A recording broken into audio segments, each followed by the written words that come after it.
So for those of you who don't know it, Jordan Peterson is on a speaking tour. Last night, I had the privilege of attending one of these events.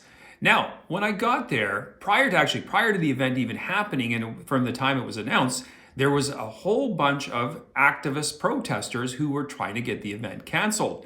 They tried everything to have him stopped from coming and speaking because obviously they're afraid of words and they just don't know how to deal with them. When I got to the event, I went along with my son and a friend of his. There was, I'd probably say 40, 50 maybe protesters outside the event. And they were busy doing chalk drawings and chalk wordings and musings and stuff. And they were steep and profound. I read one of them that said, children are children. Yeah, obviously these people are observational. They can certainly tell that that's the case. The other thing I try to do is engage one of these people that were drawing this or writing a message out. And I said, well, what is it about Jordan Peterson you don't like? Well, he's a fascist. He's a right-wing extremist. And when I asked them to define what that means, they kind of didn't really know what it meant. They just figured that's what it is. It's a good talking point. Anyway, getting inside, it was a wonderful event. Like I said, there was about 4,500 people. Now, one point that got a lot of applause was when one of the questions that was asked randomly by an audience member who submitted it was that they had a 6-year-old child in school and there was all this LGBTQ trans stuff coming at their child, and what should they do about it? And Jordan's response was quite simple. You should get up in the face of these teachers and these school administrators and say, hell no. And that, like I said, got a lot of applause because the option he cited was that at 12 years old, your kid could be having a vaginoplasty or something. They could have this gender mutilating care today that would cut off their penis or whatever, or their breasts or whatever, and you're going to have children with a lot of issues. Again, like I said, it got a lot of applause. And it got me to thinking, there was 4,500 people who all agreed with this. Where are these 4,500 people when it comes to protesting and making their point vocal to the school board? In fact, to the Ministry of Education in the province I live in. Now, I suspect that these 4,500 people probably know at least 10 friends, and that would make it like 45,000 people. Can you imagine if 45,000 people descended upon the legislative lawns in Victoria, BC?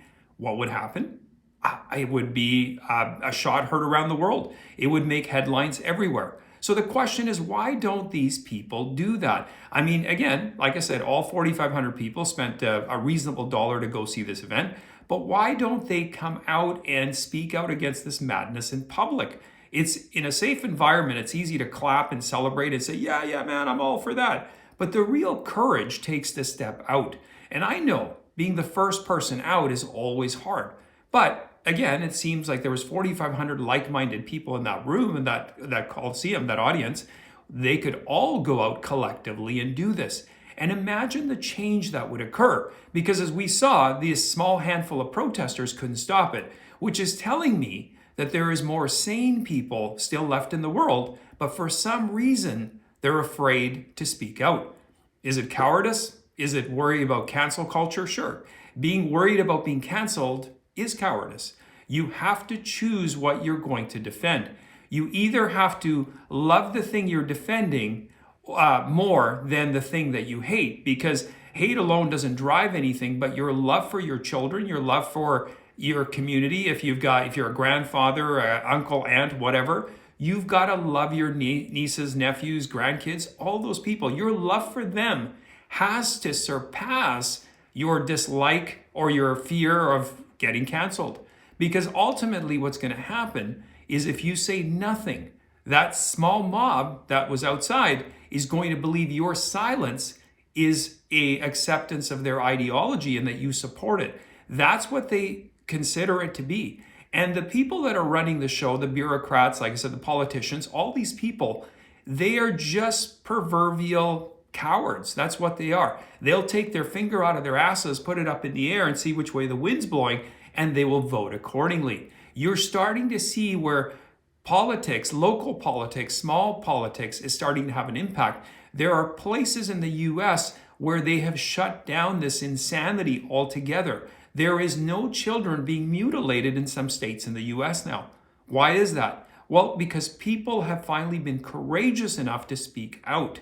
And that's what people need to do everywhere. You have to have your voices be heard. You can no longer be silent. Your silence is support. That's really what it is. And if you are afraid of getting canceled, so what? What are you going to get canceled from? And again, you've got to do your part for the community, for the greater good. I mean, you had all these mindless people who got shots over the last 3 years for apparently the community good, and that turned out to be, well, we won't go to there, but for those people that are counting on you, for the young innocent children who are being mutilated, you have to do your part. There's people like Billboard Chris. Here's a guy who's got nothing but balls. He's out everywhere, lone-handed, single-handed. Can you imagine if we had 4,500 Billboard Chris's? Can you imagine how much things would change? That's what we need to do. So be courageous, be, as silly as, I'll coin that corny phrase, be the change that you want to see. Anyway, I thank you for watching. I do appreciate it. Please post any comments you have in the comment section. You can also follow me on my Rumble and my Locals account. If you haven't yet subscribed to my channel, please do so, and I will see you next time.